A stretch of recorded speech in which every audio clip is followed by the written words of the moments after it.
او بوشش در اومده. بیا ولی کنه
او بوشش در اومده.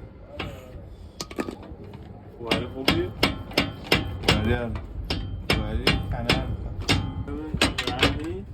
خدا شکر تنه پر رفیقه بود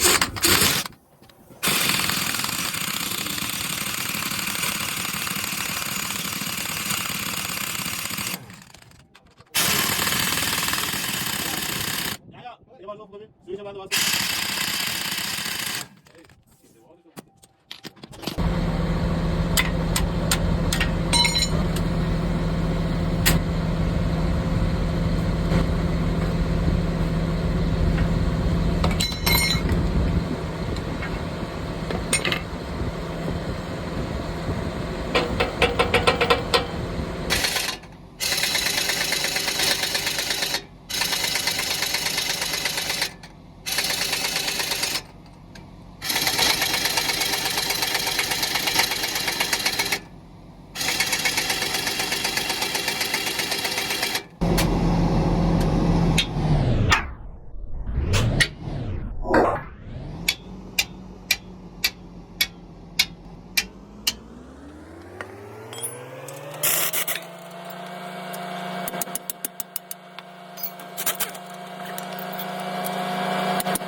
عجیب غریبه یه جا عجیب غریبه که اصلا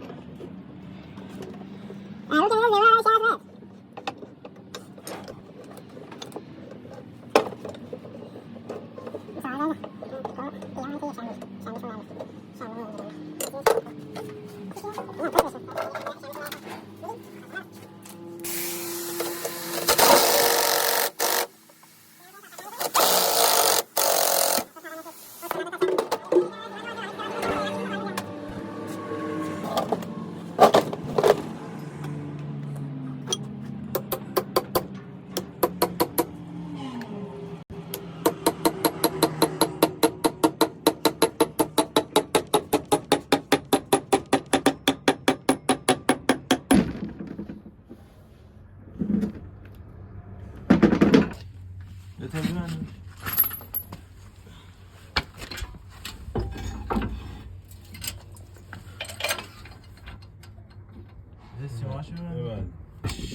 ماشین رو از کالیپر دوشش کردیم در اومده بود رفته بود عوضش کردیم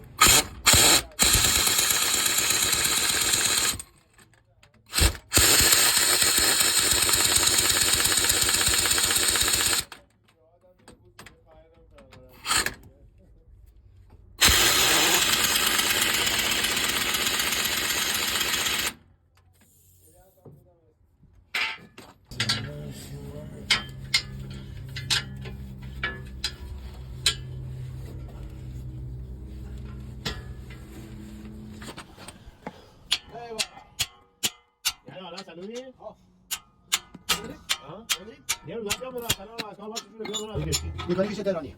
میگه مزرعه؟ آها. با معتزه. تا دیگه هوا خنک شد. هواش اصلا فقط دو مثلا هوا گرم داری. اونم یه سالن خود مثلا پاکی یکی ایده باید بیاری 5 تا. یعنی فقط مزرعه تهران؟ فقط مرتضی که تو اصلا بودن که یا فقط هم تنظیم ارتفاع و وقت اصلا من یه تو دیگه صبح تا شب واسه مثلا آقا نهایتا 10 تومن اینجا کار کنی. ماشین رو مثلا یه خورده کاری کوچیک مثلا یه چرخی با یا قیدش به جاگزین ماشین خودش بکنه. خب به نفع من سرویس خب کارم لاین مسیرم برداشته شده. یه دوستا بستی بیا. میتونه بده؟ نه. یعنی 4 تا بس بده.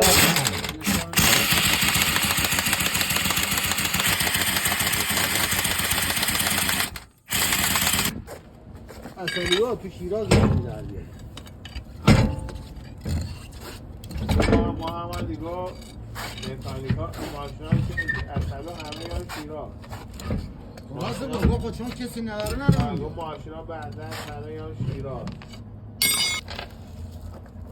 گفتیم های سعید بود نه شهرش بعد نه کار کنید 150 تا کردیم مرتضی الان ببین نظرش میشه آفرین ها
آره مصطفی